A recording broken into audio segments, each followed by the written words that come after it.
Butterflies fill my spine, I feel myself getting hot again. Nerves rushing through my brain, yeah, they can't hear fiber from the trees. You're standing by his side, red drops burning down your face. You're real close now, baby. Holy fuck, I feel it with you. I lose self-control.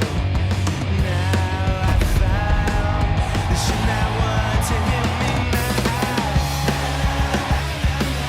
You got me on my knees begging for you later. And like a fool to stand around and let you blame me. And I'm riding in the sky to the heavens like an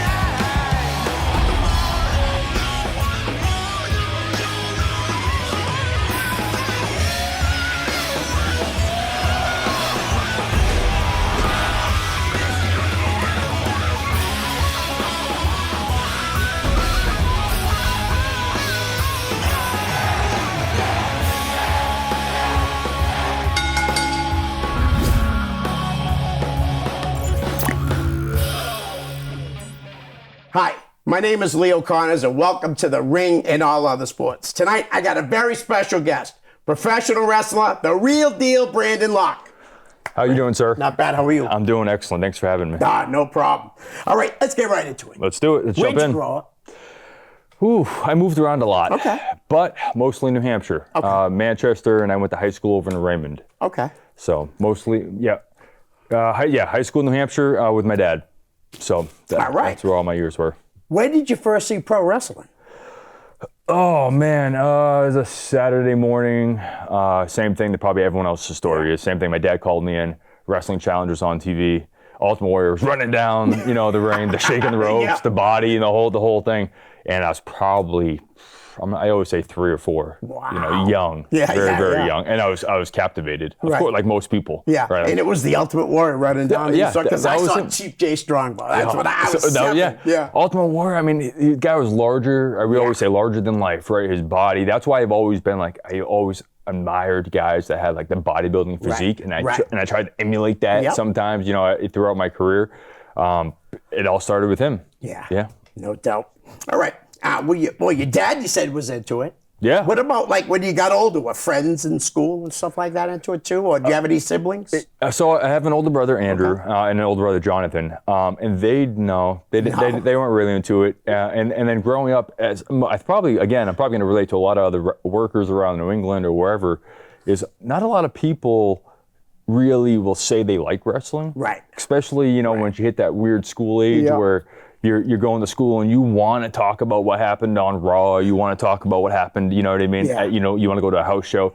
But a lot of people are like, that's fake. Yeah. I don't want to talk about it, And the same thing with my family. Oh, he'll grow out of it. It's a stage, Yeah. And here I am. Right. You know what I mean? Yeah, 30 plus years later. Still doing it. That's wild. So, yeah. It's nice, though, that you had your dad. Nobody in my family liked wrestling. Really? No one. Really? I found it on my own. Same thing, were you young? Yeah, I was 7 years old. 1972. I'm old, man. I'm almost 60. Wow. All right. So Ultimate Warrior was your favorite, but who else did you like? Did you like Hogan too? Honestly, of course Hogan, because he was the top guy, right? Always, going over. I loved Jake the Snake, Legion of Doom. I was obviously a big WWF guy. Right. I didn't really know a lot about WCW or any of the territories at the time, right? Because I was born in '86, so they were still kind of around, a bit. I didn't really know about any of that. I was just strictly WWF. So that's all I knew, the New York wrestling. And but yeah, so, Mr. Perfect when he came in, all those guys. But like you said, though, they were all larger than life back then. Everything about them. And, I always say what captivated me too, and I still watch, even now at 38 years old, and I watch, the network, and I'm looking at old matches. These guys look like men. Yeah. Do you know what I mean? They look like, if I went to a bar, he would give me a tough time. Right. Sometimes, now it's definitely moved to more of like an athletic, younger appearance. I guess you can say healthy or appearance too. It depends on how you look at it, right? So, which is great and absolutely should. But then it was just guys that look like butt kickers, right? Yeah. You know what I mean? Like, they'll drink beer, they'll eat the chicken breast, but they're going to kick your butt. Yes. Now it's mostly guys that are going to eat the chicken breast, drink the protein shake, and play a video game. That's what they do. And I hate afterwards saying now. it like that, but again, it's just a different lifestyle now. Yeah. It's way different. Absolutely. And in a way, it's opened up wrestling more for the smaller guys. For sure. And I mean, without that, we wouldn't have got that great run Daniel Bryan had. Or even Punk. Punk's not huge. Punk, Seth know what I mean? Rollins, all these guys, again, I'm not a big guy, maybe 6 feet. You're a big, in New England Indies you are. Oh, right. I always say, like, especially when I was, being more into the bodybuilding, my biggest I was 260. Wow. Today I'm 180 pounds. Yeah. Right. So I was a lot bigger. Yeah. So I was always like the fastest kid on the block. I talk about the biggest kid on the block being in New England. But WWE, I always just a quick story there is when I was an extra. At one point, I remember walking in, I was 245 pounds, and I'm thinking, I'm like, oh, okay. I didn't even care about working out or anything else, or I just wanted to see how I compared to the boys. Yep. First person I met, Santino Marella, okay, looks tiny on TV. He's a big dude. Is he really? Yeah. He's like a fullback. He's like 6'1", he's like jammed up, and I'm like, oh man. I liked him. Yeah, too. he was so entertaining. Yeah. But all these guys that you think that are like small, it's just because those guys that they're next to are so much bigger. Right. But no one's really small. Even the Hardy Boys, like they're high flying, they're like 6'1", 225, 230. Right. Yeah. Like big, big heads. Everyone had a big head. I don't know if you ever, like as you meet guys, right? Everyone's like just abnormal big bone structures, big hands, like Ted DiBiase. His head was huge when I met him. Like, that doesn't even look normal. Like, what? That's crazy, But, though. yeah. All right. When did you go to your first show? First show, 1994 or 5, Hampton Beach Casino, WWF house show.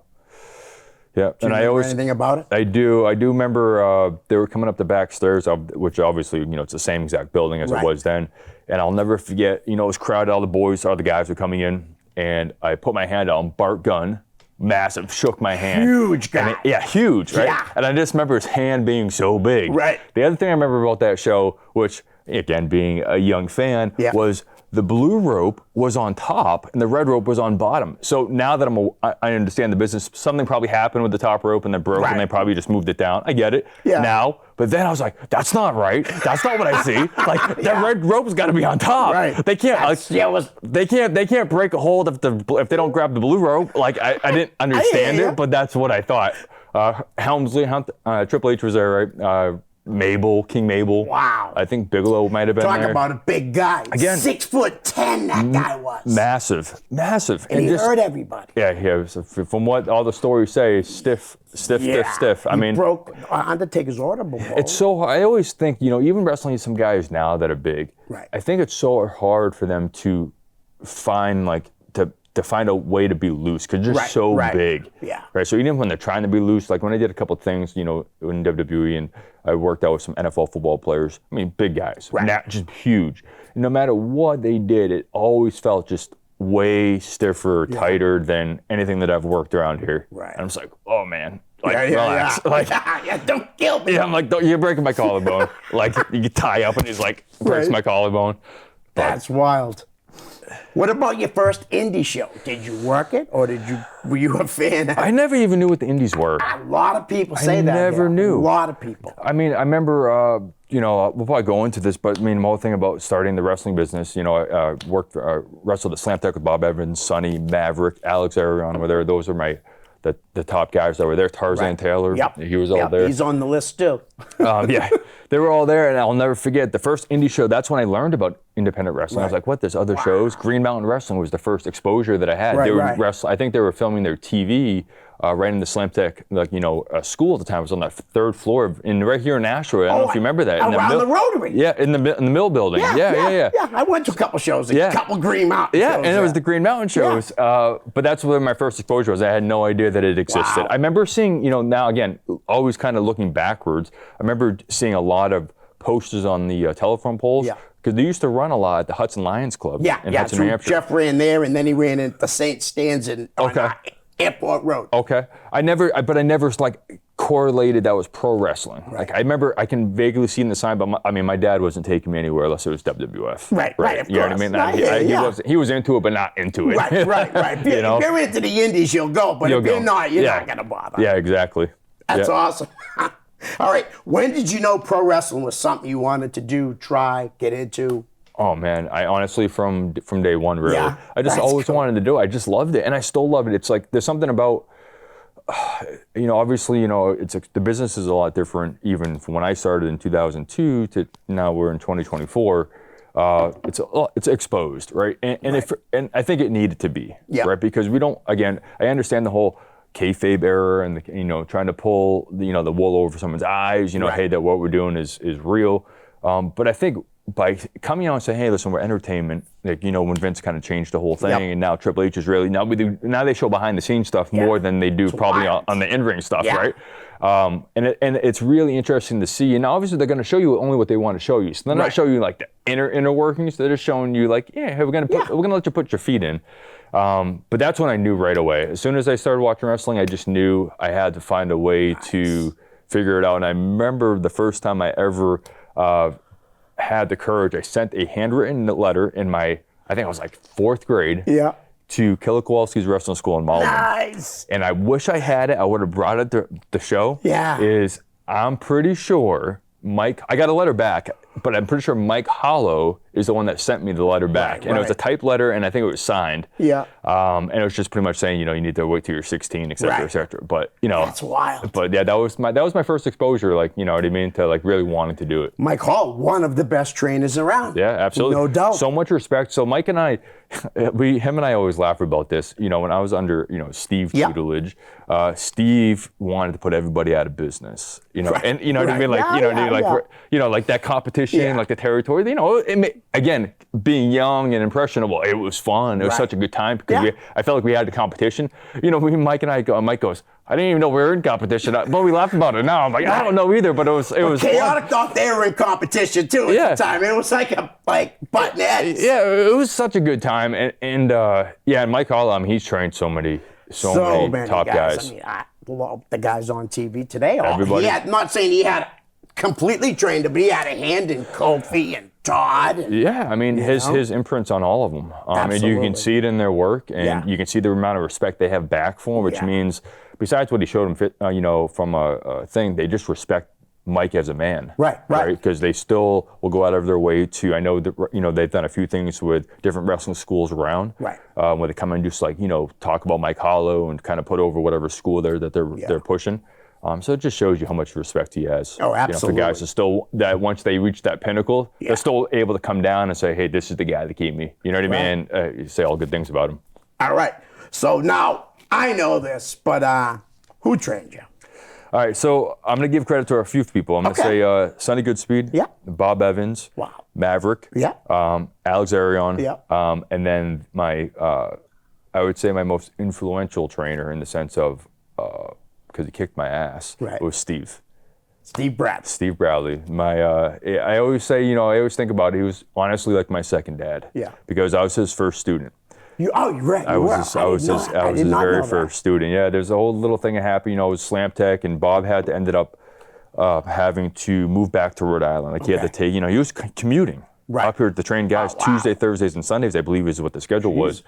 And he would commute, back and forth. That's a long drive. Yeah, it is. Especially in the wintertime. So eventually, a couple times a week too. Yeah, exactly. So a couple times, the school had to, shut down, whatever. He had to move back. And I was really bummed out. And it just happened to be that my dad always had to drive me because I couldn't even drive yet. And he somehow connected with Al, like when we were there, and they exchanged numbers. Remember, we didn't have cell phones. There was no cell phone, so it was a house phone. I'll never forget my phone ringing that day, and it was Al.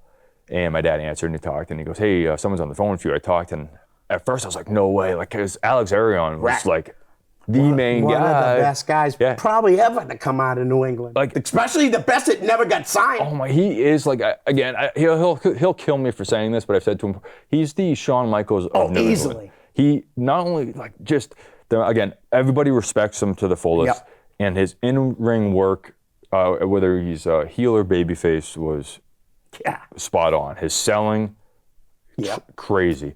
But let me go back. So he called to my dad, said, hey, someone's on the phone. Took the phone. Hey, Brandon, you remember me? It's Alex Arion. I was like, oh my God, like Mark moment, Right, kind of like, I guess, like, holy crap, Al's calling me. And he was like, hey, my best friend just got released from WWE or WWF, whatever it was at the time. And he's opening a school. We want you to come check it out.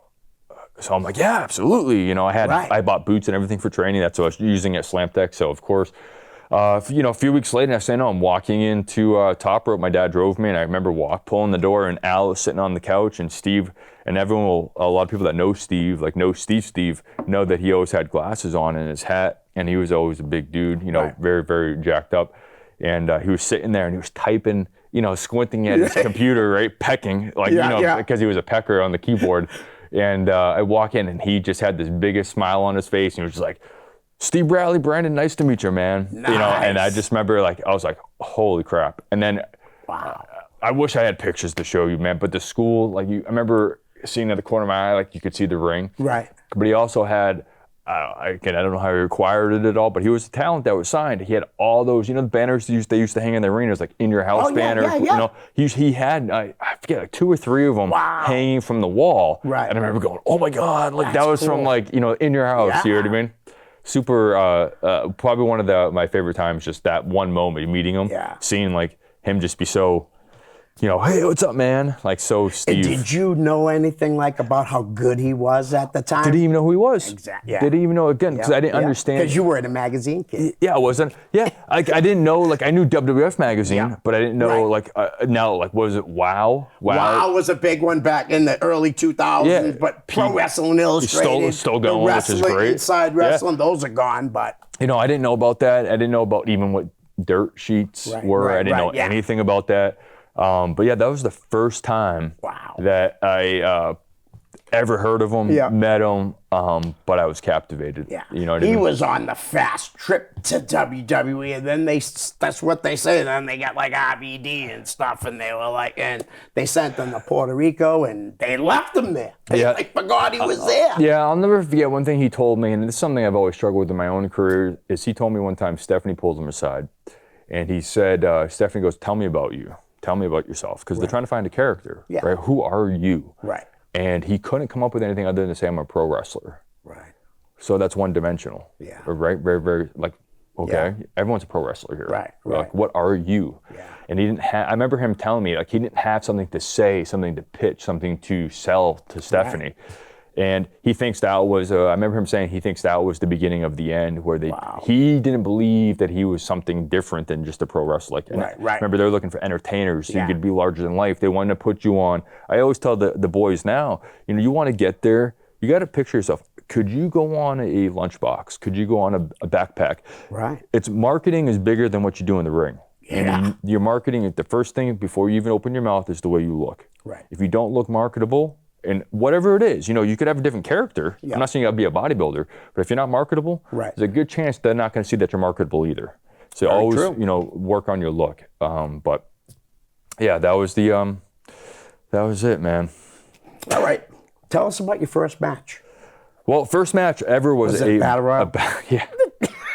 Everyone's was the Battle Royal. I remember. Thank God for them, though, right? And again, to this day, I mean, some of the shows that I've been on recently, there's not a lot of Battle Royals, but they're always fun. You go in there, you have some young guys, and you give them you get a hard time, you know what I mean? But it's always fun. But yeah, first thing it was a Slam Tech show. Maybe it was a Green Mountain show, but I always kind of associate that it was when I was training at Slam Tech. Right.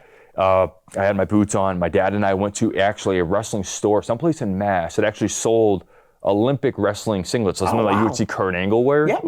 So I had no idea for years. So we went and I bought a gold and a blue one and a red and a black one, the kind of weird sequence or whatever it was.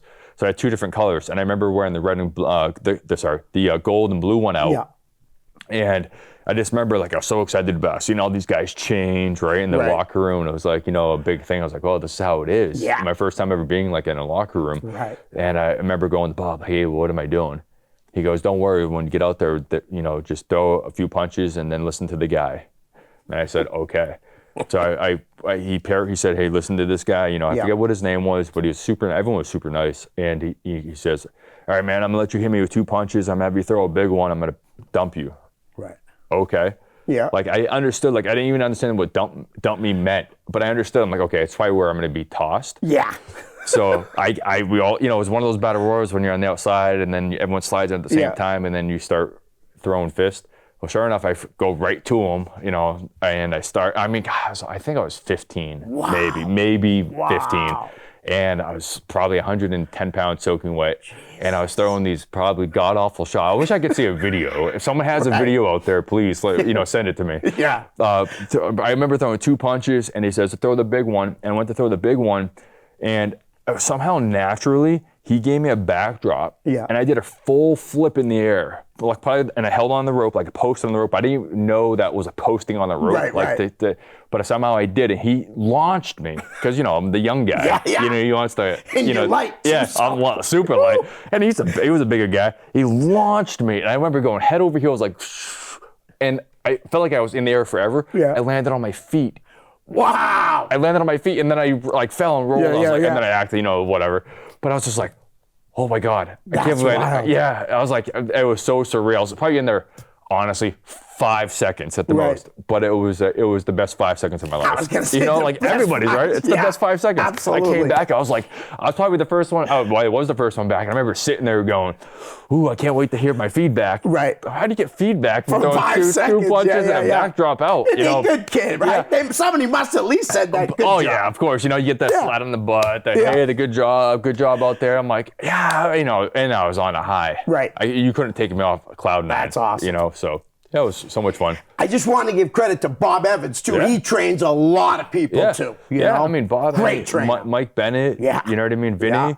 All these guys started under Bob as well, and Bob's still. I mean, I see some of the stuff he's, you know, and Bob and I have had some conversations. Does great seminars. Yeah, he does seminars. I mean, I love now that I'm older, seeing all of us kind of give back. You know, like I know Bob and I have had some conversations about this. And I think every wrestler kind of goes through this cycle where you're super you know, you want to make it so bad, you get so close, and then all of a sudden, maybe you don't get the opportunity, right? That you don't land the deal, but then you become bitter, and you become that, I hate everything about wrestling. I'm going to do the least possible in the ring. I'm going to chop the hell out of everybody, and I want to get my money, and I'm going home. I'm not waiting to the end. Give me my money, and I'm going home. Like, I know kind of Bob, I'm not saying that Bob went through that exact thing, but we all kind of went through our little phases of hating the business.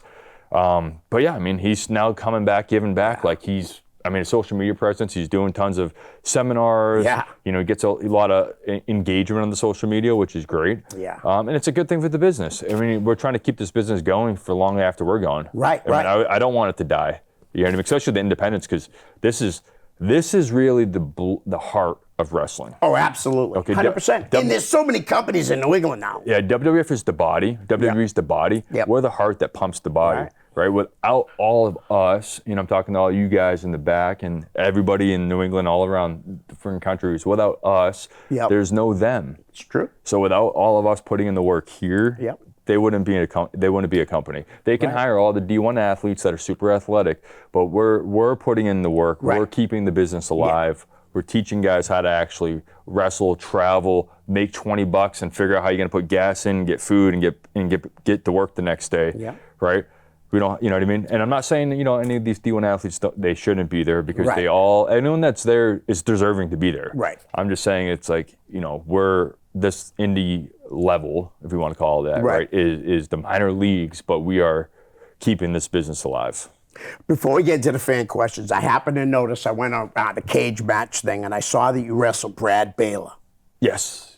Tremendous talent. Tremendous. Right? I just told him. Unbelievable. That kid is incredible. I just told him, I think one of the last shows I saw him, I had to double check in his age, because I don't even think he's old enough to drink. I think he said he was like 20. Just turned 20. And the kid's a good looking kid. He's marketable. You know what I mean? Over time, his body's going to fill out. Right. And he's already decent size as it is. That's what I mean. Like he's a good size. You know, as he matures a little bit longer, you know, his body will fill out.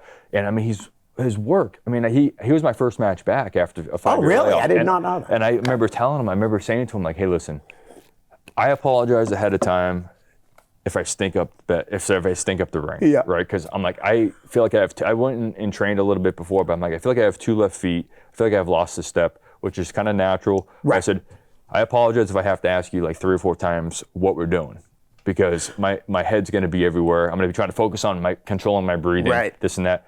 He was such a pro, and realizing he's not even in the business that long. That, again, 2 years probably, right? 2 years. He wrestled all around. I mean, he just wrestled Anthony Green at one of the last Rebel Spirit Pro shows. Tore the house down. Like they did a great match. You know what I mean? So the future is all his. Whatever he wants, he's going to be able to get. There's a lot of really good young talent in New England right now. There really is. Yeah, and I said to him, I said, listen, you're going to go there. They're going to they're going to give you all this feedback. Take it, apply it, and keep you. This is a selfish business. Yeah. And something Absolutely. You need to be pushy. You need to show them that you want it. You know what I mean? No one ever really is handed like, hey, well, you didn't follow up with me. Like, hey, let me give you a job. Right. No, they love the people that go out, make yourself a star. Yeah. You know what I mean? Because maybe it's not the right time, but make yourself a star and then show them what they're missing. Absolutely. And he's going to do that. I guarantee you. I'm marking my words on it. He's going to do it. I just saw it and I'm like, oh, I have to ask you about it because that kid's I'm impressed by that kid a lot. Me too. I did tell him, like, don't think about the small people. So when you make it big, just give me just a shout out. I'll just take a shout out because my son would think that's the coolest thing. Right. That is my old cool. man knows Brad Baylor. Yeah. Yes. All right. Fan questions. Yes. Jennifer Hughes, what was your favorite moment in New England Championship Wrestling? Oh, man. NECW, honestly, I'm going to give you a couple. Okay. The first one that comes to my mind is when Kevin Kelly, I believe he was the booker, or he was helping out with the shows, or however you want to call it. The announcer guy, Kevin Kelly. Kevin Kelly, from WWF, Okay. And I'll never forget, I went out and had a match with Zachary Springate the third. He wrestled around here a lot for NECW, and we just had a good match. Right. Crowd was good. I was learning, I was still with Slam Tech, but I was understanding the business, I was understanding how to put together a match. And whatever we come back, again, I'm on cloud 9. Yeah. Again, a young kid, just like, this was awesome. The crowd was there. Like I felt like I was like, okay, I'm gonna get signed tomorrow. That type of thought process. But I remember coming back, and then Kevin Kelly always did kind of like a wrap-up speech at the end, and he was talking. He had a baseball in his hand, and he was holding the baseball, doing his, I say rah-rah speech now, but he was giving everybody goods and bads of what we did on the show. Right. And he goes, the player of the game was, and he threw me the ball. Nice. That's awesome. And I was just like, holy crap. But again, that helped me build confidence. Right. That one moment that he took just to say, hey, player of the game, you're the player of the night, you're the player of the show. You did a great job.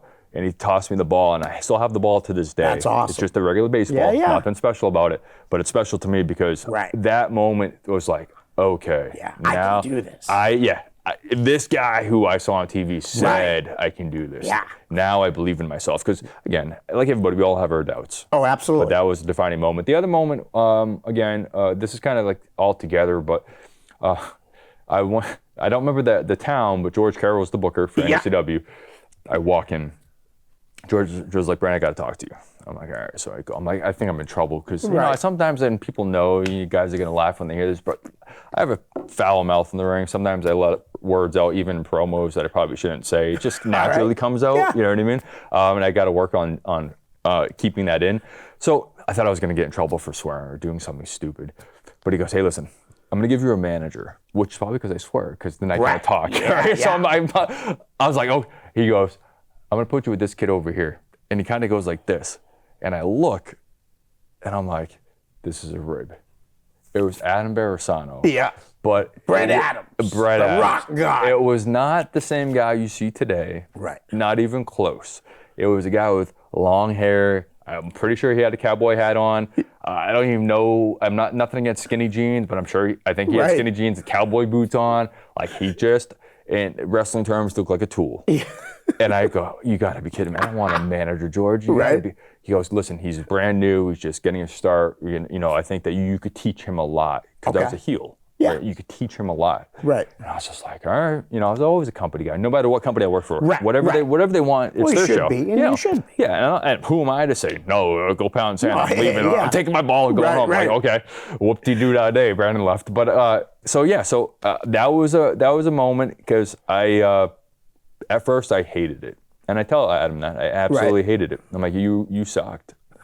You stole heat. Like everything you did, like because he didn't know how to work. he didn't know how to work. Why, yeah. If he ever comes on here, he'll tell you the same story. How many I times? want him on here too. Yeah. So. I mean, him and I together. I'm telling you, it'll be a trip if we get on here together. But he would be stealing heat. Yep. And I'd literally go over and say, move and sit there and don't move. Don't move, keep your mouth shut. Right. And then in the back, you'd be like, oh, how did I do? You know, he was on cloud nine, right? The same thing how I was. That oh, he did such a good job. They got the crowd to hate me. These kids wanted to kill me. Right. But I'm like, yeah, but you stole from the match. You're supposed to enhance the match. Yeah. You stole from the match. You were getting heat when he was doing his comeback. Yeah. No. Their eyes need to be on the ring, not you taking your jacket off. He had Bobby no Heenan's idea. Not a clue. Long story short, he turned out to be a great manager, a great friend. He was actually one of my best men at my wedding. Oh, nice. That's awesome. So him and I, we ended up actually, again, that's how ironic. You always hear those stories. You hate the person, they become your best friend. Yeah. And that's how it kind of started for him. The other big moment, just to move on to the next question, was when I won the NECW Heavyweight Championship. Okay. And who'd you beat for that? Max Bauer. Ooh, It was Max Bauer. Big Max Bauer, yeah. And the reason why I say that was a big one is because I remember when I was, again, starting out, I was a security guard, like most. Right. Everyone gets, even now guys that go into WWE extras, right? We're security guards, right? So that's how my start was on the indies as well. And I'll never forget, we were in Somerville, and I was watching Bob and Alex tear the house down. Maverick was a special guest referee, Nice. and they were going for the championship. So in my mind, that was the title to have. Right. That was like, when you won that, you made it. Yep. Okay. So long story short was, they gave me the plans of, hey, we have a deal with Comcast. We're going to go on Comcast On Demand. We're going to have this whole production thing. In Sheldon, I think it was George maybe, I can't recall, but they pulled me aside and they laid it out. Here's what we want to do. We want to make you heel, do this thing, you know what I mean, with Adam, and we're going to put you as champion, and you're going to be the champion for the, Nice. And I was all in. You know what I mean? I remember Jamie Jamakowski from Chaotic, we laugh about this now because Jamie just asked me to come in for Chaotic probably 2 months before, and we had dates, a whole year's worth of dates. Right. But I was in this mode where, again, on cloud nine, where I felt like I had the power to demand financial money, financials from the people that want me. Right. Okay, like you're just trying to make money. Yeah. So I threw a number out there that I thought they were going to say no to, which today's, I don't know if anyone's making what I was making then, but per show. And they said, okay, we'll pay you this every show. It doesn't matter the house. It's not like we had the draw. Just we're going to promote. We're going to do it on a Comcast. We'll pay you this amount. And I said, okay. They said the only one condition is you work exclusively for us. Wow. And I remember at the time, absolutely. You're a loyal guy. I'm super loyal to everybody, and that's probably a fault of mine. But I remember feeling so bad. I called Jamie, and I remember him saying, "If that's what you want to do, pal," and I knew right away it was probably not the best business move for myself in Chaotic, right? I mean, Chaotic doesn't need me. I needed them. Right. But that kind of like, I said, yes, I'm coming in now. No, I'm not, because I'm getting guaranteed money. Right. It was a business move. Like guys going from WF to WCW, like, that's how kind of like I put it in my head. I'm like, it's a business move. It's a business. It's all business, right? So I just wanted the money, and then, obviously Jamie, I went and worked at Chaotic after, but it all worked out. Now, both those companies were just as good as each other, too, back then. Really. I mean, NECW was a really good promotion. Yeah, NECW, I mean, God, they wrestled everywhere. Connecticut, Mass, right, all over the place. Same thing, Chaotic, again. Yeah. I didn't really know a lot about Chaotic in the sense of what Steve told me, which was everything was bad. Right. They were all the enemy. Terrible. Arch Kincaid, Stevens, all these guys are terrible. Billy Kryptonite, all these guys are terrible. And so, okay, so they're terrible. They're the shits, that's what I thought. But, now understanding, again, the business, and now I understand what Steve was doing. Yeah. No, they weren't. They were great talent. Well, Chaotic was awesome. One of those guys might have been a piece of shit in the WWE. He got no fight with his tag team partner and everything. Oh, yeah. Yes. I got to ask you, because somebody asked this. Brett Adams or Sean Gorman? I'm going to say Brett Adams. Yeah. Or Adam. And I have the highest respect for Sean Gorman. Yeah. Him and I, we were part of like a stable or whatever we were called in Chaotic. And Sean just went out and did his thing. You know, like he knew how to get heat. He went out and people hated him. Oh, hated him. He had the good promo. Stand him. Yeah, like him in DC. He came out like, oh my God, yeah. And honestly, like, too, he played like, you know, sometimes like he was on the slight side, right? He was skinny, right?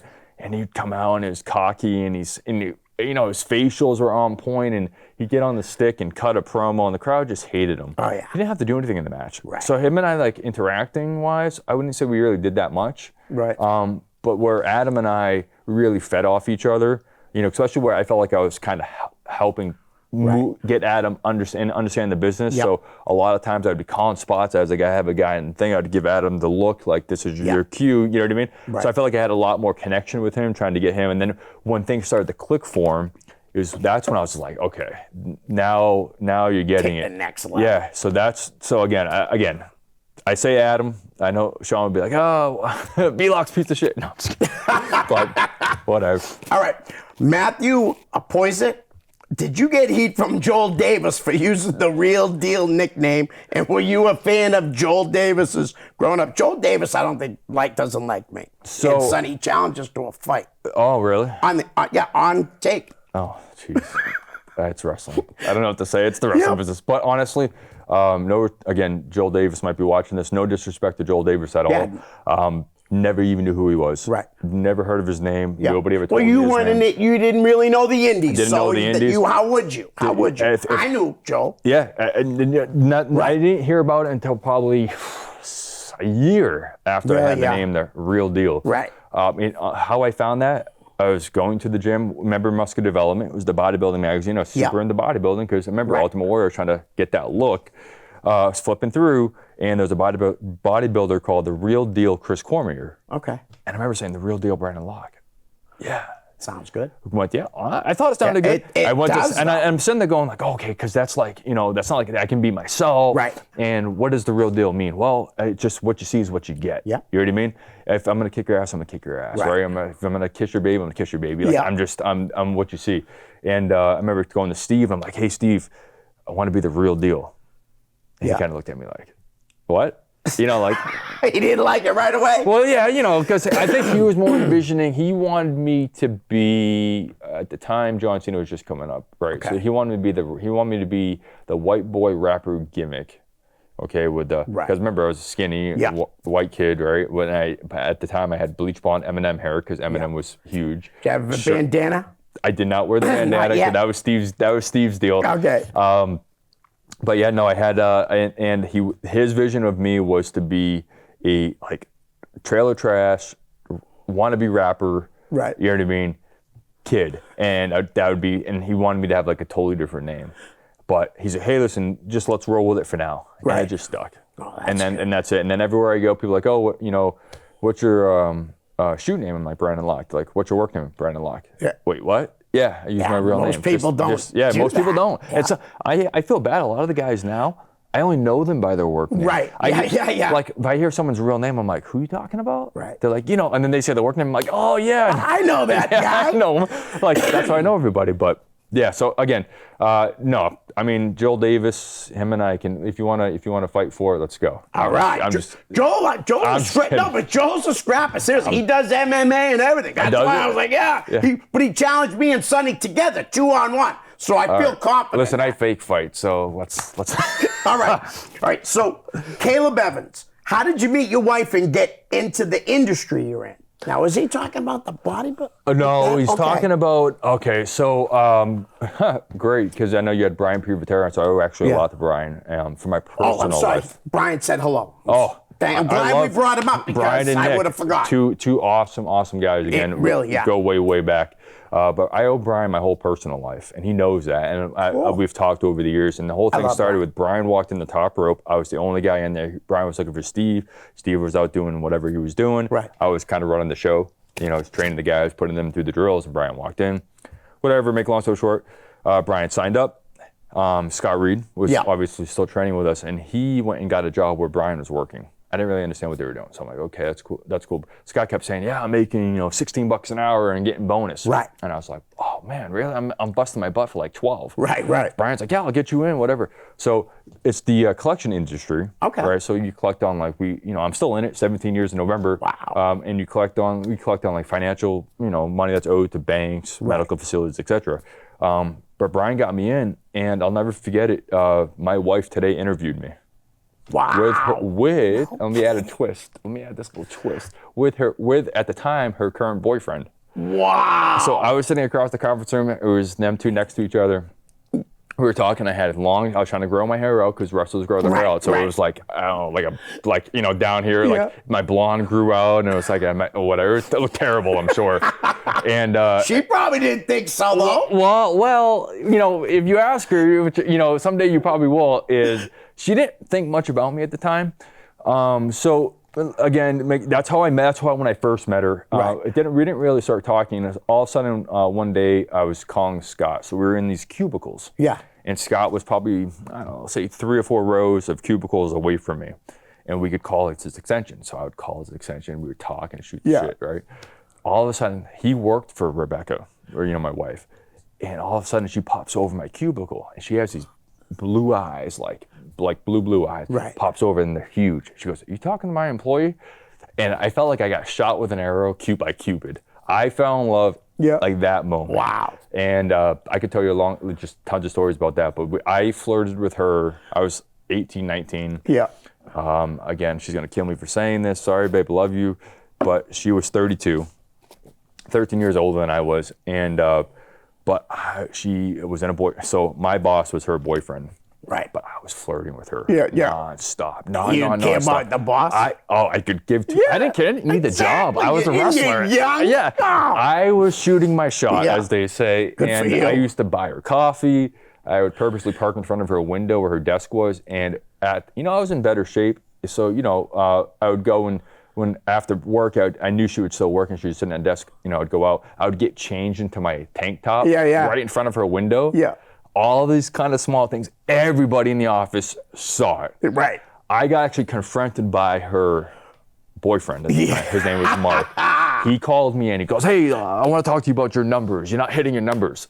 And I was like, really? I'm number 2 in the group. What are you talking about? Then he goes, well, why are you spending all the time with Rebecca? Totally segued off because he was trying to question me on why I was talking to his girl. You mean the one I'm going to take from you? I don't know how. I had mint-sized grapefruits. Right. You know what I mean? Like at that time, and I was just. You were young. I was young and ballsy, and I didn't care because I didn't need the money. Right. I was living at home. I didn't have bills. I didn't have responsibility that I had to worry about. Like if I lost this job, we went at it back and forth. I said, I don't know what you're talking about. I'm just being friends with her. If you have a problem, talk to her. Blah blah. And he goes, I'm like, you know what? I'm out of here. I left. I went down to the HR to complain about him. Yeah. And quit. And she called me. She goes, oh my God, I'm so sorry that happened. Like, cause she was horrified that I think she knew that I was flirting with her. Right. But I was just doing what. Flirting is harmless, though. It really is. And she was totally professional. We had lunch in the lunchroom together in front of everybody. There was no hidden agenda or anything there. She was totally professional at board. This was her job. She had kids, right? She could not lose her job over a 19-year-old kid. But he confronted me, whatever. She apologized tremendously. I said, yeah, no problem, whatever, but I quit. I'm out of here. I'm not dealing with this crap. Later that day, I called back, and I got one of the guys that worked for her. His name was Angel. I said, hey, Angel, let me talk to Rebecca if she has a second. He went over, I guess, and she tells me the story is, he said, Brandon's on the phone. She goes, I can't talk to him here. The lines are recorded, right? Because we recorded the phone call. So she said, take his number down and I'll tell him I'll call him later. Right. So I gave him the number. And I'll never forget, I was on my way to the wrestling school, top rope, and my phone rang. And it was a number that I didn't have programmed. And I just had a cell phone. So it was, my cell phone on the flip phone. It started with a 978. And I was like, I think that's Massachusetts. Right? And she lived in Mass. I knew that. So I flipped it up, and it was her. Yeah. And the rest is history. That's awesome. We started. It's a great story. Yeah. So now, here we are. We have our baby boy just turned 17, September 18th. It's a big kid. Yeah, he's 6'1", playing varsity football, and she has a daughter, which I consider my daughter too. She just turned 30. She's an attorney out in LA, Right. kicking butt, and she's in the wellness competitions. And then my son Max, my stepson Max, but I call again my son Max. He's 21, just turned 21 in May. Wow. He's living life as a computer programmer. That's awesome. Can't complain. I'm You're blessed. you're the same age as my oldest daughter. She's getting married in the Bahamas. Oh wow! Congratulations. October 11th, and I'm going. Oh, enjoy that. I love the yeah. Bahamas. I Yeah, love I've it. never been. I've been to Aruba a couple times. Okay. But all right. So we got like 13 minutes left, and I got a lot of questions. All right, Ed Hunt. You know Uncle Eddie? Yes. All right. What made Steve's training methods different than other schools? Well, you really only had a couple of places to. Yeah, and you have now seen some schools. Well, I know a lot of the the schools now. Some of the trainers came from Steve's mold. Right. But what Steve taught, and what a lot of these guys, Scott, Brian Fury, Scott Curran over at Chaotic, right? Yep. Max. What they're teaching now is they're teaching guys how to work. Right. There's a difference between being a wrestler and being a worker. Right. A wrestler, you can do all the moves, right? You know how to take everything, do everything. But being a worker is understanding how to work the crowd. Right. Knowing how to do a headlock and when to do something to get to elicit an emotional response. That's all we're doing. And Right. that's where Steve really knew how to hit those emotional buttons Right. of the crowd, how to get the reaction. That's what we're there for. We're here just to entertain you. And whether it's entertaining you by, I want you to hate me or love me, that's what I'm trying to figure out. You know? And Steve had a lot of different people teaching him over the years. Guys like even Cornette, and Bruce Lawler, Pritchard, yeah, Bruce I Pritchard. I mean, so many people. Yeah, so I mean, naturally, he just naturally had that. He trained Kurt Angle. He was the first trainer, Kurt Angle, right? So, which was incredible. and now look, on his speech. yeah, exactly. That was awesome. Brian Fury and I kind of texted each other, and that to me, I was so happy for Steve that he Right. finally got the credit. Yeah. You know what I mean? Like he never got his opportunity per Right. se on TV, but that right there is like Angle said it. Without this guy, it's who true. knows where I'd be? Yeah, You know, honestly, it's that's true. amazing. And that's how good Steve was. You know, That's cool. Steve could wrestle a broomstick. He could cut you could say Steve cut a promo on this coffee cup. He could Right. go 5 minutes and make it yeah. like unbelievable. Right. So that's how good he was. Nice. All right. Anthony Mark Balkas, it's a really long question. I'm going to have to skip it. I'm sorry. Chad Epic, wrestling had evolved significantly since your debut, with diverse teaching and learning methods changing every few years. What piece of advice would you offer from each generation you've had the privilege of learning from? Learn how to walk before you can run.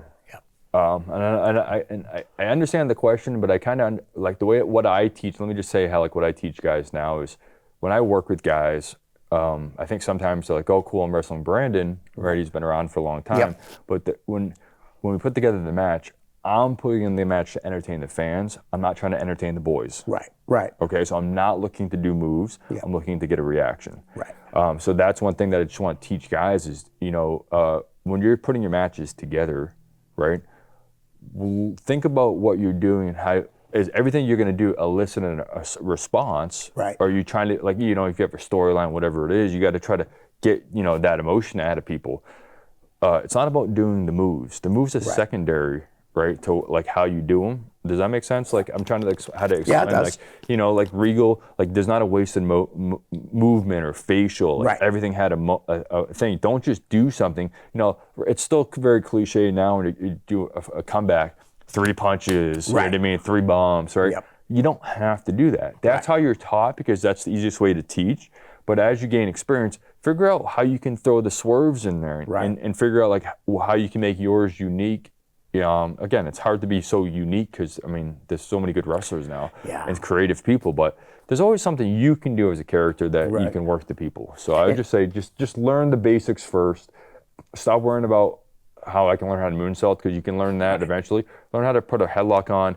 Learn how to work the headlock. You could work a headlock in having to pin a guy out of a headlock or whatever. He pulls your tights over. Yep. You could put a whole match together in front of a crowd of 100 people and have it super entertaining. Yeah. And you didn't do one, high risk maneuver. Right. That you save your bumps for the moment. That's not everything's a moment. Right. And you don't have to do, like you said, 3 bumps. 1 bump the right way is just as good. Yeah. Every comeback's bump, bump, bump, bump. Well, but why? But sometimes as a heel, people are like, oh, I always tell them, I'm not bumping off the first. Right. Why would I bump off your first punch? Right. I'm fresh. Yep. If I bump up your first punch, either you're Superman or I'm a pussy. Right. So I'll bump off 3 or 4. I might not bump at all. Right. I'm going to feel it out there. Yep. Because as soon as you bump, the crowd comes down. Because it's like, bump, bump, bump, you're up, and then all of a sudden you're down, the crowd goes, oh. And then it's like, you're trying to set up, you don't have to keep them up. Boom, boom, boom. Keep them up. Keep them going. Absolutely. All right. So Jerry Lane was the one that asked the rock god Brett Adams or the manager, Sean Gorman. All right. How did you get in bodybuilding? Jerry Lane wants to know. Oh, I mean, just again, like I started with the Ultimate Warrior, right? Seeing the body. But then when I started, my dad's like, you got to start hitting the weights because, if you want to be a wrestler, you got to hit the weights. And this is right before I started high school. I moved in with my dad in high school, whatever, and then I went to a whole brand new school, made friends with a few people.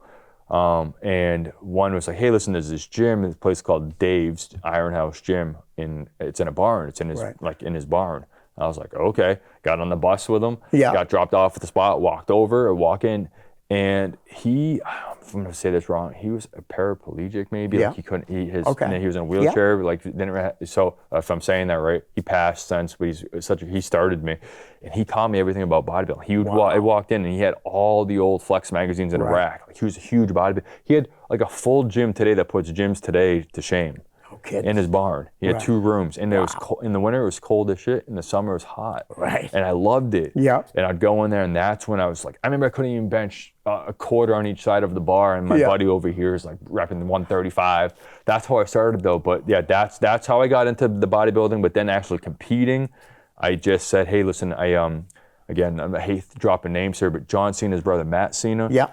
I connected with him through bodybuilding. I reached out to him, and we became really good friends. Nice. And he was a bodybuilder. Obviously, like he was in Flex magazine with his brother there. And he put me in my first contest. I said, I want to compete. And he dieted me down, helped me do the whole thing. And I was, addicted. So then that's what I did. And then I had a few other trainers throughout, different folks, learning different methods, different things. And then I finally figured out how to do it myself. And so now the last 3 or 4 shows I've done coached myself. All right. Michael Patel wants to know, seeing we're talking about that, how much you bench? All right. So he asks everybody this. Yeah. He does. I call him Crazy Mike. I like Crazy Mike. All right. So I'm going to say there's 2 Brandons, right? The Brandon that people know when I was 260, I was benching like 385, 395 for reps. Yeah. Okay. The Brandon today doesn't really bench. But if I did, I think I just put 225 up like a couple weeks ago for a couple, like 3 or 4. Right. I train a lot different now. Yeah. Again, I'm not old, but I'm thinking longevity now. Yeah. I want to be doing this when I'm 50, 60, 70 versus like, you can tell that I don't take creatine anymore, boys. You know what I mean? Like I'm like, you know what I mean? Right. Like I'm on the straight and narrow. So I just try to longevity. I want to be healthy. How long does it take you to get into that shape? I've seen the pictures. Yeah. I mean, a few times. And what do you weigh? What, when you're doing the competitions? Oh, when I was on stage? Yeah. On stage, I was about 160 pounds. Wow. My last show I just did last November. Right. I placed second out of like 15 guys. I think that morning I was 159.5. Wow. But my body fat was low. I mean, when I say low, it hurt to walk on my feet because I had no fat left on the bottom of my feet. It hurt to sit down for a while. I remember the last like 3 weeks, my wife's like, are you sick? Like, are you okay? Because I was so fatigued because your body fat, your body's trying to stop you from dying. Right. So it's slowing you down. Wow. Everything, I felt like I talked slower. I was like, I could never sleep because your cortisol shoots high. So, but yeah, that's how light I was on stage. All right. Shannon Thomas wants to know, what is one of your favorite matches you've had, and do you know where it can be viewed? Do you know Shannon? I do. Shannon. I do. I think great up and coming. It's funny. It's like I know we're on social media together, but I think I used to have, again, through the collection industry, I used to Karen Hartzell, and somehow he's related or knows of him somehow. So she asked me, hey, do you know Channing Thomas? Yeah. I was like, oh, that's so weird. It's such a small world. All right, so favorite match was the question? Yeah. So I'm gonna say something that a lot of people probably, I don't know where you can view it, and I know I probably have it on a disc somewhere, so I could always put it out there. But a lot of people don't know this, but I was the last WFA heavyweight champion. Oh, wow. And I wrestled Brian Fury, and I beat him. Nice. We were in Vermont. Yeah. And it was, again, a thing that it was, I won the belt in like say March of 2006, and Steve ended up shutting down sometime in the summer of 2006. So I didn't really have that long of a thing. I still have the belt to this day. You know what I mean? Because I was, you traveled with it, you did the whole bit, and I still have it. But yeah, that was probably my favorite match just because of that moment. Like I felt like, okay, now Steve really believes in me. Yeah. You know what I mean? Like he's giving me the belt to like give me the go ahead. Other favorite matches, God, I have so many. I mean, just some of these new ones. I mean, I've been working a lot with Spencer Slade. I always Another impressive kid. Again, same thing I said to him, same thing as Brad Baylor. If he's not signed in like a year or two, there's something wrong with WWE or AEW, because he is. I know he signed in NWA, which is awesome. Right. But again, super talent. A lot of my favorite stuff's been with him because we've just been telling the story. Right. A very, very basic story. And I felt like, from like a crowd standpoint, they've been more emotionally invested. Like my wife just got in the ring at the last show to save me from, being beaten to a bloody pulp, and he went to go hit her, and I quit. Right. Yeah. So I quit because I didn't want my wife. Yeah. You know? So, but like, it was the first time I'm like, oh wow, I feel like we're actually getting some real raw emotion from people. Because, I always tell my wife, she knows the business is entertainment, but we don't tell anybody. Yeah. I want natural reactions when people, see That's it. wild. So. All right. So I got two more questions I want to get to. George Carroll Jr., favorite DC Dillinger shitty sabotage memory. Where do I start? Eddie Edwards is shitty, just so you guys know. Yes, Eddie Edwards is shitty. He is the man. He's still doing great things. Yes. All right, well, some things, man, probably not. You can't say on on TV or anything. But anyways, for my favorite moment, like I never got to work Sabotage in the sense of working them when they were kind of like in their heyday in NECW. I worked DC a lot, and I worked Eddie a lot on their separate occasions. Obviously, tremendous talents. Yeah. I remember DC. He was the memories I have about DC are actually not really in the ring. It was stuff outside the ring. Would you go to those Christmas parties? I honestly, I never went because I knew what would happen if I went. So I always, I was like, no, DC, I got to skip this. I can't make it. But I've heard and I've seen and but some of the stuff he says in the locker room, he would walk in, and him and Shitty, Shitty was obviously tremendous talent then as well. He would walk in. And like, you guys could he would just rip the fucking workers. He would just rip them, especially some of these real green ones, like that, like they look like backyard wrestlers, right? He would rip them, and I could not help but laugh. I didn't partake because I was just like this, I'll let him get his heat. But man, this is hilarious. That was the show. Wild. DC was the man. All right, Scott Reed. WFA was the original platform we started our careers on. We have so many fun memories and experiences. How do you feel about WFA being reborn, being a part of this new era, and how is the company different than any other company in the Northeast? Oh man, I mean, I was so excited when Scott was able to get me back on the roster. Yeah. Right, I was so excited. I mean, having WFA back is almost like a dream come true, because I never wanted for it to go away or die to begin with. Right. Scott bringing it back, and now he's training the guys, and he's used the same feel to the shows that Steve used to run. Right. It's like a homecoming for me. Nice. I love it, and I think all the guys that Scott's given the opportunity to are experiencing what Scott and I had. Nice. And that's like the most important thing. Have that experience. So I absolutely love it. I'm glad. Awesome. Listen, Brandon, thanks for coming on. Listen, I got a couple questions we couldn't get to. Sure. If you wouldn't mind, could you answer them on the Facebook? Yeah. You know what I mean? That would be great. Guys, we're out, Brandon, again. Thanks a lot, buddy. Awesome. Thank you. Peace. Hi, guys. I hope you're enjoying the show. Listen, I could use a little help to grow my YouTube channel. So if you could please like, share, and subscribe. That's most importantly, subscribe. Send me a direct message, and I'll give you a shout out here on the show. My YouTube channel is real simple. It's just my name, Leo Connors. Thanks in advance. Peace.